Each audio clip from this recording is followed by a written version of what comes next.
വൈശാലി ഭാഗം 29. കുറച്ചു സമയമായി വൈശാലി അവനെ തന്നെ നോക്കി നിൽക്കുകയാണ്. അതവൻ കണ്ടിട്ടും കാണാത്തതുപോലെ നിൽക്കുകയാണെന്ന് വൈശാലിക്ക് മനസ്സിലായി. കണ്ണാടിയിലൂടെ അവൾ അവനെ തന്നെ ഒന്ന് കൂർപ്പിച്ചു നോക്കി.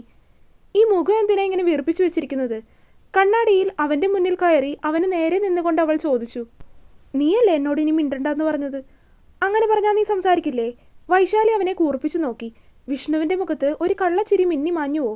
ഒരു വേള വൈശാലിക്ക് അങ്ങനെ തോന്നി. സംസാരിക്കും. ഇതൊക്കെ നിന്നെ ഇങ്ങനെ അടുത്ത് കിട്ടാനുള്ള എൻ്റെ ഒരു അടവല്ലേ? അവൻ വൈശാലിയുടെ ഇരുവശത്തും കൈകുത്തി നിന്നു. അവൻ്റെ ഉദ്ദേശം ഏകദേശം അറിയാവുന്നത് കൊണ്ട് വൈശാലി അവനെ ഒന്ന് കൂർപ്പിച്ചു നോക്കി. പക്ഷേ അവൻ്റെ കുസൃതി നിറഞ്ഞ നോട്ടവും കള്ളച്ചിരിയും കണ്ടതും വൈശാലിയുടെ മുഖത്തും പുഞ്ചിരി വിരിഞ്ഞു. നാണത്തിൻ്റെ പുഞ്ചിരി. അതവനിൽ നിന്ന് മറച്ചു പിടിക്കാൻ വൈശാലി കുറച്ച് പാടുപെട്ടു. താഴേക്ക് പോകാം? വൈശാലി അവനെ നോക്കി ചോദിച്ചു. പോണോ? വിഷ്ണു ഒന്നുകൂടി അവളിലേക്ക് അമർന്നു. മാറ്, ഇപ്പം പോവാം, അല്ലെങ്കിൽ താഴെ എല്ലാവരും അന്വേഷിക്കും, നാണക്കേടാവും. വൈശാലി അവനോട് കളിയായി പറഞ്ഞു. വിഷ്ണു ചിരിച്ചു. അപ്പോൾ ഈ തിരക്കൊക്കെ കഴിഞ്ഞ് എല്ലാവരും പോയാൽ കുഴപ്പമില്ല, അങ്ങനെ ഒരു അർത്ഥം കൂടെ അതിനില്ലേ? വിഷ്ണു ഒന്ന് കുത്തി ചോദിച്ചു. വൈശാലിക്ക് ഉത്തരം മുട്ടുന്നത് പോലെ ആയിപ്പോയി അവൻ്റെ ആ മറുചോദ്യം. നീ വന്നേ. വൈശാലി അവൻ്റെ കൈപ്പിടിയിൽ നിന്ന് പിടച്ചിലോടെ വിട്ടുമാറി. ആ, സാരമില്ല, സമയമുണ്ടല്ലോ. വൈശാലി എന്തൊക്കെയോ അർത്ഥം വെച്ച് നോക്കി പറഞ്ഞ് അവൻ അവൾക്കൊപ്പം താഴേക്ക് നടന്നു. ഇരുവരും കുളിച്ചൊരുങ്ങി ഒരുമിച്ചിറങ്ങി വരുന്നത് കണ്ട് സുധിയും കസിൻസ് എല്ലാവരും ചേർന്ന് കളിയാക്കിയെങ്കിലും രണ്ടുപേർക്കും അത് വെറും ആനമയിൽ ഒട്ടകമായിരുന്നു. അങ്ങനെ പരിപാടിയൊക്കെ കഴിഞ്ഞ് എല്ലാവരും ചേർന്നിട്ട് സംസാരിച്ച് സമയം രാത്രിയായി. ഭക്ഷണമൊക്കെ കഴിച്ചു കഴിഞ്ഞു. വിഷ്ണുവിൻ്റെ ഫ്രണ്ട്സൊക്കെ ചേർന്ന് മണിയറ ഒരുക്കി വന്നപ്പോഴേക്കും സമയം 11 കഴിഞ്ഞു. വിഷ്ണു കുറച്ച് സമയമായി വൈശാലിയെ അന്വേഷിച്ച് നടക്കുന്നു. പക്ഷേ മുത്തശ്ശി വിളിച്ചുകൊണ്ട് പോയത് പിന്നെ കാണുന്നില്ല. വിച്ചൂട്ടാ, നീ മുറിയിലേക്ക് പോകാൻ നോക്ക്, മോളെ ഞാൻ കുറച്ച് കഴിയുമ്പോൾ അങ്ങോട്ടേക്ക് വിട്ടേക്കാം. മുത്തശ്ശി പറഞ്ഞതും മുത്തശ്ശിയുടെ മുറിയിൽ നിന്നും വൈശാലി ആരോടോ സംസാരിക്കുന്ന ശബ്ദം വിഷ്ണു കേട്ടു.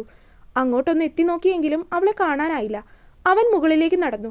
ഫ്രണ്ട്സൊക്കെ ചേർന്ന് ഹാപ്പി ഫസ്റ്റ് നൈറ്റ് എന്നൊക്കെ വിളിച്ചു പറയുന്നുണ്ട്. മുറിക്കകത്തേക്ക് കയറി വിഷ്ണു കൂട്ടിലിട്ട വെരുകിനെ പോലെ അങ്ങോട്ടും ഇങ്ങോട്ടും നടപ്പാണ്. ഇനി മറ്റേ സിനിമയിലും സീരിയലിലൊക്കെ കാണും പോലെ അവളെ കത്തിവേഷം കെട്ടിക്കാൻ നിർത്തിയതാണോ ആവോ മുത്തശ്ശി അവിടെ? വിഷ്ണു ഒരു നിമിഷം ചിന്തിച്ചു. ഏയ്, അതിനൊന്നും അവൾ നിന്നു കൊടുക്കില്ല. വിഷ്ണു തന്നെ അതിനെതിരായും ചിന്തിച്ചു. കാത്തിരിപ്പിനൊടുവിൽ വിഷ്ണുവിൻ്റെ വാതിലിൻ്റെ ലോക്ക് തിരിയുന്ന ശബ്ദം കേട്ടതും വിഷ്ണു ആകാംക്ഷയോടെ അങ്ങോട്ട് നോക്കി. ഒറ്റ നോട്ടം. അവളെ നോക്കിയപ്പോൾ തന്നെ വിഷ്ണുവിൻ്റെ കണ്ണുകൾ വിജൃംഭിച്ചു പോയി. സുഹൃത്തുക്കളെ, വാതിലടച്ച് തിരിഞ്ഞ വൈശാലി കാണുന്നത് തന്നെ നോക്കി ആകെ അതിശയത്തോടെ നിൽക്കുന്നവനെയാണ്. കയ്യിലിരുന്ന പാല് അവൾ മേശമേലേക്ക് വെച്ചു. ശേഷം വാതിലടച്ചു. വിഷ്ണു അതൊന്നും അറിഞ്ഞത് കൂടിയില്ല. വിഷ്ണു അപ്പോഴും അവളെ തന്നെ നോക്കി നിന്ന് പോയി. മുടി അഴിച്ചിട്ടിരിക്കുകയാണ്.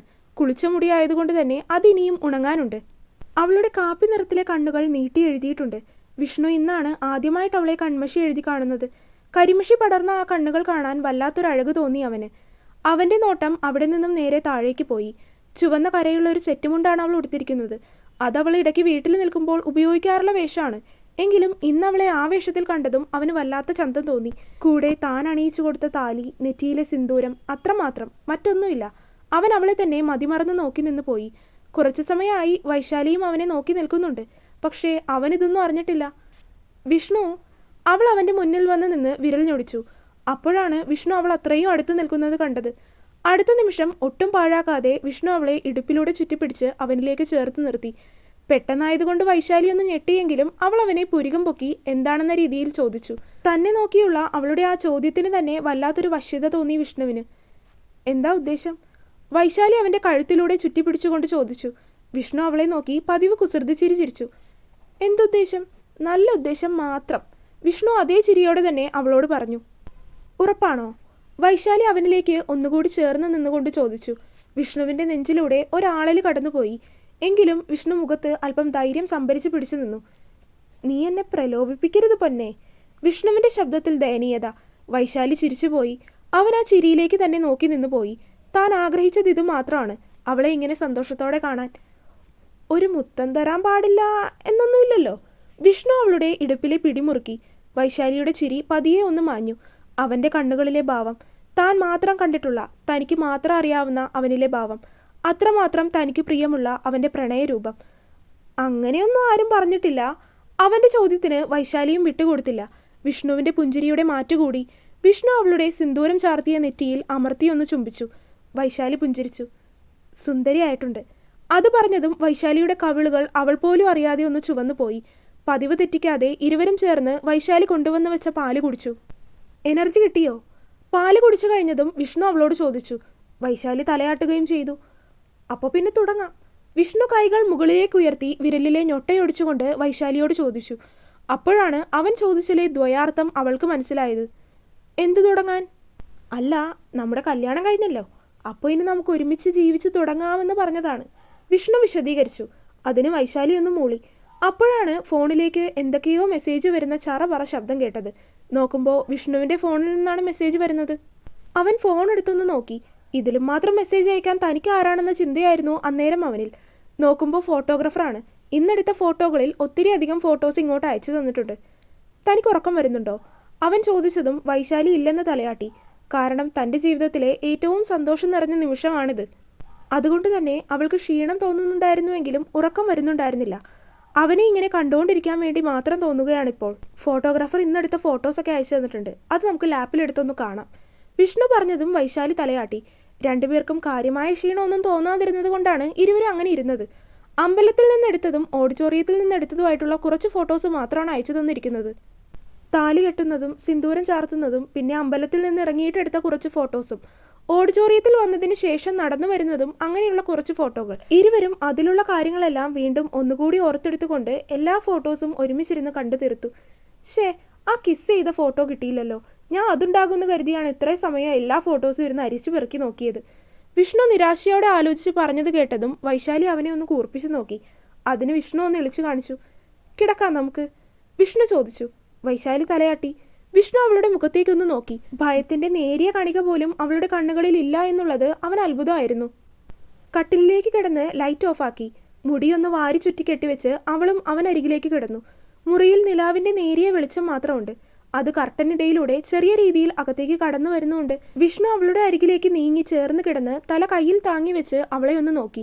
വൈശാലി മുഖം ചരിച്ച് അവനെ നോക്കി. വിഷ്ണുവിന്റെ ഒരു കൈ അവളുടെ വയറിലൂടെ ചുറ്റിപ്പിടിച്ചു. പേടിയില്ലേടി നിനക്ക്? എന്തിനാ? വൈശാലിയുടെ മറു ചോദ്യം. വെറുതെ. ഈ കഥകളിലൊക്കെ അങ്ങനെയാണല്ലോ, ഫസ്റ്റ് നൈറ്റ് ഒക്കെ ആവുമ്പോൾ ഭാര്യയ്ക്ക് ഒരു പേടിയൊക്കെ ഉള്ളതായിട്ട് കാണിക്കുമല്ലോ. അത് സിനിമ, ഇത് വൈശാലി. അവൾ അവൻ്റെ നേർക്ക് തിരിഞ്ഞു കിടന്നു. ഇരുവരുടെയും മുഖം അത്രയും അടുത്തു വന്നു. ഒട്ടും പേടിയില്ല. വിഷ്ണു അവളുടെ വയറിലൂടെ ചുറ്റിപ്പിടിച്ച് വീണ്ടും അവളെ തന്നിലേക്കൊന്ന് ചേർത്ത് പിടിച്ചു. അവളില്ലെന്ന് തലയാട്ടി. എനിക്കറിയാം, നിനക്ക് എന്നെക്കുറിച്ച് ഇനിയും ഒരുപാട് കാര്യങ്ങൾ അറിയാനുണ്ട്. ഞാൻ തന്നെ നിന്നോട് എന്നെക്കുറിച്ചുള്ള ഒരുപാട് കാര്യങ്ങൾ പറയാനുമുണ്ട്. പക്ഷേ ആ കാര്യങ്ങളൊന്നും നമ്മുടെ ജീവിതത്തിനിടയിൽ തടസ്സമായിട്ട് വരാൻ പാടില്ല എന്ന കാര്യം ഞാൻ മുന്നേ തീരുമാനിച്ചതാണ്. വൈശാലിയുടെ ശബ്ദത്തിൽ വല്ലാത്തൊരു ഉറപ്പുള്ളതുപോലെ തോന്നി വിഷ്ണുവിന്. ഈ നിമിഷം ഞാൻ നിന്നെ സ്വന്തമാക്കിയ പൂർണ്ണസമ്മതം.